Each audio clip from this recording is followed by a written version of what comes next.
लक्षात घ्या, मी सुरुवातीपासून म्हणतोय की हे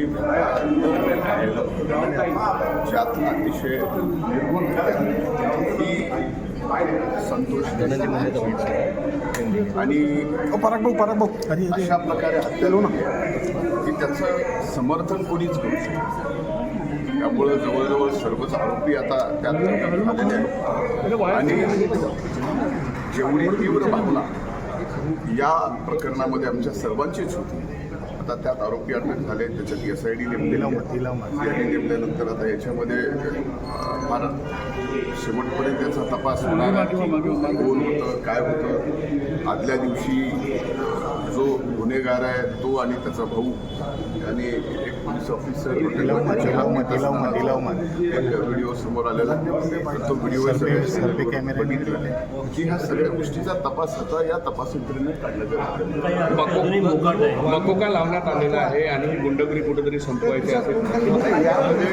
यामध्ये मकोका लावण्याच्या बाबतीमध्ये माननीय जे काही बोलले या प्रकरणातच मकोका लावायचा आहे का आणखी अशा प्रकरणात जिल्ह्यामध्ये ज्या खऱ्या लोकांना मकोका काही ठिकाणी लागला पाहिजे या भूमिकेचा मी आहे. पण आता जे काही माननीय मुख्यमंत्र्यांनी या ठिकाणी निवेदन या गोष्टीवरती केलेलं आहे त्यामुळे स्वाभाविकच सर्वांचं समाधान झालं. विरोधक कुठेतरी आरोप करत आहे, आपलं नाव त्याशी जोडत आहे. माझ्या आरोपाशी माझ्या नावाशी जोडणं तसा आरोप करत या सदनामध्ये अनेकदा असे प्रकार घडले. त्यामुळे शेवटी पोलीस तपासणारच आहे. पोलीस यंत्रणामध्ये आता त्यांनी केस पण CIDकडे दिलेली आहे. या सर्व गोष्टी म्हणलं ना मी आपल्याला की दूध का दूध पाणी का पाणी निघणार आहे. अंबादास दानवे वाल्मिकांना नागपुरातच आहे. त्या पद्धतीनं सुरेश म्हणतात की आता त्यांचा शोध घ्यावा.